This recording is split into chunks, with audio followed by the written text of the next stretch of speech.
Voilà, chers frères et sœurs, un petit mot donc de commentaire sur ces lectures. Tout d'abord, le petit livre de Jonas, qui est un livre que je n'aimais pas du tout. C'est une bête histoire d'un type qui est bouffé par un poisson pendant 3 jours, ça m'énerve. Et donc j'ai eu du mal à rentrer dans ce texte pendant tout un temps, jusqu'au moment où on l'a travaillé avec la fraternité laïque dominicaine à la prison, et où je retrouve ce texte avec vous, le foyer Saint-Paul, et l'occasion justement d'en découvrir toute sa richesse. Quelques petits mots pour vous aider à rentrer dedans si vous avez la curiosité d'aller lire ces 4 malheureuses pages dans votre Bible que constitue le livre de Jonas. En fait, c'est vraiment un bon livre pour entrer dans le carême, pour continuer à vivre ce carême, et je vous le recommande très sincèrement. Ça vaut la peine de changer son avis sur le texte si vous aviez un avis comme le mien, et si d'aventure vous étiez plus éclairé que moi, eh bien à approfondir le texte. Un tout petit mot sur le livre. Quand vous entrerez dedans, ayez en tête son contexte, pour bien penser en quoi il peut nous inspirer durant ce temps de carême. On dit que c'est un texte qui serait très ancien, théoriquement plutôt du 8e siècle avant Jésus-Christ. On la situe donc, si vous voulez, avant la chute de Ninive, naturellement. Ninive, c'était la capitale des Assyriens. Elle tombe en 612, elle est complètement détruite. Et donc, théoriquement, c'est forcément avant que les choses se passent. Mais, concrètement, les exégètes s'accordent pour dire que ce texte est beaucoup plus récent. Et que c'est un texte qui daterait, en fait, d'après l'exil. Un peu fort, hein? Père Sébastien va tout arranger. Donc un texte, on entend toujours? Magnifique. Un texte qui daterait d'après l'exil. L'exil, c'est 587 avant Jésus-Christ. Jérusalem est rasée jusqu'à ses murs et des survivants sont déportés à Babylone, de l'autre côté, donc dans l'actuel Irak. Et ils restent en captivité pendant une 50aine d'années là-bas, avant d'être enfin libérés grâce à un changement de pouvoir. Un roi venu des Mèdes prend le contrôle de Babylone et il décide de libérer les esclaves. Il faudra d'ailleurs quelques années pour que ceux qui sont libérés intègrent cette libération et qu'ils se mettent en route. Et puis c'est par caravanes successives, en 520, 515 avant Jésus-Christ, qu'ils retourneront. Et on est dans ce contexte de retour d'exil, quand le livre de Jonas, dans sa version actuelle, est rédigé tel que nous le connaissons. C'est donc pas un livre, si vous voulez, si ancien que cela. Et là, on a affaire à un peuple qui a envie de retrouver sa terre, mais pas seulement sa terre, qui a envie de retrouver son Dieu, c'est-à-dire qui est en train de relire son histoire, le fait qu'il avait tout perdu, sa terre, sa parenté, voilà, qu'il était exilé, comme un châtiment de Dieu, c'est-à-dire qu'en fait, ce peuple s'était éloigné de Dieu, et par son éloignement a précipité sa propre chute. C'est du moins la lecture qu'en font les exilés. On peut trouver ça ridicule, primitif, comme on veut, mais c'est leur lecture spirituelle. Et ils lisent leur histoire d'une telle manière, de sorte que quand ils reviennent, ils se disent, il faut qu'on se serre les coudes. C'est nous, Jérusalem. Et quand ils arrivent à Jérusalem, ils trouvent des gens qui se sont installés à leur place. Peut-être des gens de leur clan ou de leur tribu qui se sont mélangés à des étrangers, autrement dit, qui ne respectent pas le Dieu unique, qui n'ont plus la même histoire commune, qui ne sont pas sous le regard de Dieu. Ils sont comme serrés, si vous voulez, serrés dans un carcan qui les oblige à penser que maintenant, je ne veux pas dire qu'ils doivent être plus catholiques que le pape, mais plus hébreux que les Hébreux, voilà, d'être vraiment très observants pour dorénavant suivre le Seigneur avec une honnêteté, une sincérité, une rigueur, voilà, qui doit être certaine, c'est le cas de le dire.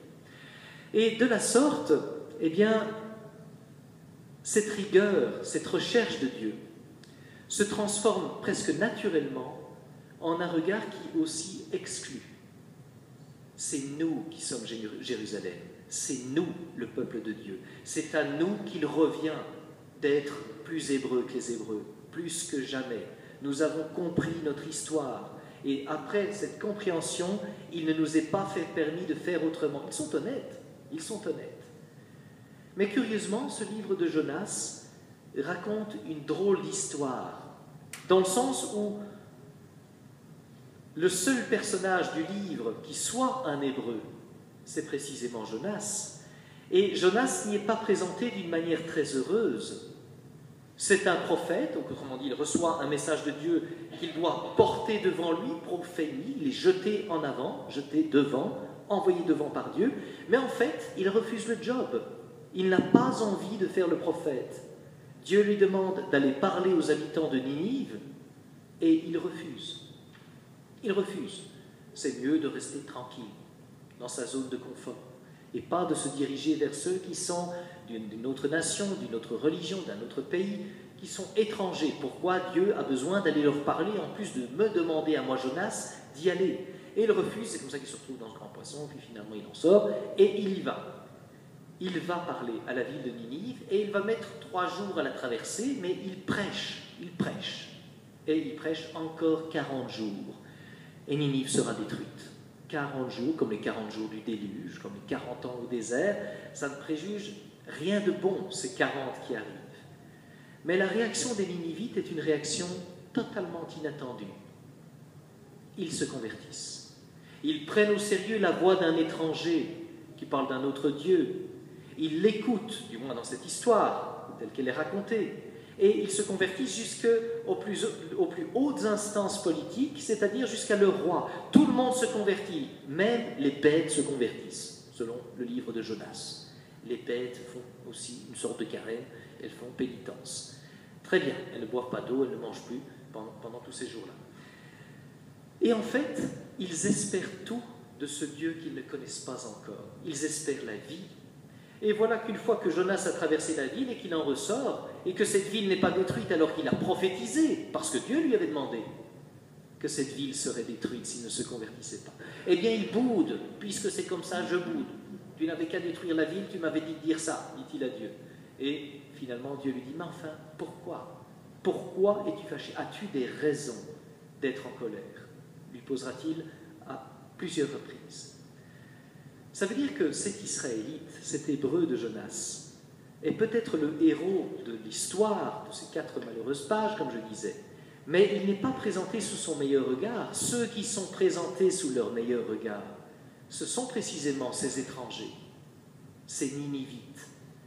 Simplement, non pas parce qu'ils étaient loin de Dieu, mais parce qu'à une simple prédication, ils changent leur vie.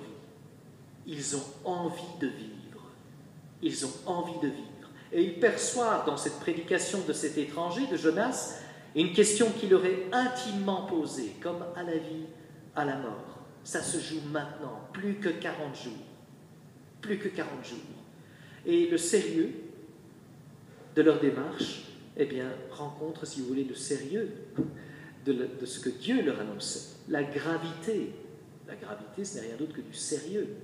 Eh bien, Dieu prend au sérieux des gens qui le prennent au sérieux. Dieu ne reste pas indifférent à la conversion. Ce qu'il y a, je pense, à retenir, si vous voulez, de ce message de Jonas, c'est que ce n'est pas seulement la question de est-ce que Dieu est ouvert, pas seulement aux Hébreux, mais en fait il est ouvert de manière universelle, mais c'est de voir que à toute annonce prophétique, même les plus menaçantes ou les plus cataclysmiques, à condition qu'elle vienne d'un prophète qui n'est pas un faux prophète, notamment d'un prophète biblique, eh bien derrière, c'est chaque fois, encore et toujours, l'occasion pour Dieu de manifester sa bonté et sa miséricorde uniquement pour ceux qui se tournent vers lui, qui changent de comportement, qui changent de perception. Ce n'est pas du vernis, c'est quelque chose où ils se sentent justement tiraillés à la vie, à la mort. C'est peut-être notre mort qui approche, c'est ça qu'ils se disent dans cette histoire qui est bien sûr une parabole, c'est-à-dire une histoire qui n'a pas nécessairement une vérité historique, mais qui a une vérité profonde, pas simplement pour les Ninivites, pas simplement pour les Hébreux, mais pour nous aujourd'hui aussi, de découvrir où est notre capacité de changement, et là où nous la prenons très au sérieux, comme un appel de Dieu qui dit que sans changement, parfois nous marchons vers notre propre mort et qu'elle peut être bien proche. 40 jours. Nous marchons 40 jours de carême, et encore, j'allais dire, il en reste plus que 33. Ça diminue. C'est une question ici au début de ce carême de dire, en fait, est-ce que je suis réceptif à ce que Dieu annonce par la voix de sa parole, par exemple, comme les Ninivites, dans ce récit, ont pu être attentifs à la voix de Dieu à travers ce simple petit personnage de Jonas. Le temps du carême, c'est le temps de la remise en question. Jésus l'avait dit lui-même, je suis venu pour une remise en question. Et ce passage de Jonas n'est pas simplement un petit passage pittoresque de l'Ancien Testament, mais il se retrouve précisément dans l'extrait d'évangile de Luc que vous avez ici. Encore 40 jours et Ninive sera détruite, et ici il est question d'une génération. Cette génération est une génération mauvaise. Quand vous entendez génération dans la bouche de Jésus, c'est toujours mauvais. Parce que génération, ça veut dire, on se rappelle la génération qui a été au désert, c'est-à-dire ceux qui avaient été sauvés d'Égypte, mais qui avaient tout de suite oublié que Dieu les avait sauvés. Et en fait, qui vont périr au désert. C'est toujours mauvais. Et donc, il interroge son entourage, un entourage qui demande des signes. Allez, voilà, Jésus, montre-nous que ce que tu fais vient de Dieu. D'où nous prêches-tu avec tant d'autorité? Sous-entendu, pour qui te prends-tu? Et Jésus est face à cette demande de signes. Et ceux qui demandent un signe, eh bien, il leur parle comme à cette génération qui a tant murmuré au désert pendant 40 ans. Et il reprend. Vous n'aurez que le signe de Jonas. Quel signe? Vous vous demandez, qu'est-ce que c'est que ce signe? Eh bien, Jonas, il dit, a été un signe pour les habitants de Ninive. Il en sera de même avec cette génération. Et puis, il prend d'autres exemples qui n'ont rien à voir, d'où la question du foyer Saint-Paul, de dire, qu'est-ce que cette reine de Saba vient faire dans le circuit? On dit, lors du jugement, la reine de Saba se dressera et elle les condamnera. En effet, elle est venue des extrémités de la terre pour écouter la sagesse de Salomon. Elle est venue de loin et elle a reconnu où se situait, si vous voulez, la vérité, la sagesse la plus profonde. Eh bien, si saint Luc vous présente ici la prédication de Jonas, en lien avec la prédication aussi de Salomon, et de voir qu'elle est écoutée de loin, par la reine de Saba comme par les Ninivites, nous pouvons aussi nous interroger sur notre capacité d'écoute d'une proclamation. Est-ce que cette proclamation de Dieu me paraît tellement lointaine qu'elle devient à peine audible, ou bien est-ce qu'il y a une proximité entre notre cœur et la prédication de Jésus? La prédication de Jésus, c'est un signe. Certains exégètes diront non, pas nécessairement, et nous vous renverrons au texte parallèle en Matthieu. En Matthieu, ce qui est parallèle entre Jonas et Jésus, ce n'est pas d'abord la prédication comme signe. C'est le fait que les gens se souviennent de Jonas, non pas parce qu'il a prêché aux Ninivites, mais parce que Jonas a été 3 jours et 3 nuits dans une baleine ou dans un poisson, ça tout le monde connaît. Et que Jésus va passer 3 jours, 3 nuits, dans le sein de la terre, pour prendre la traduction française dans les Bibles. C'est ça aussi le parallèle entre Jonas et Jésus.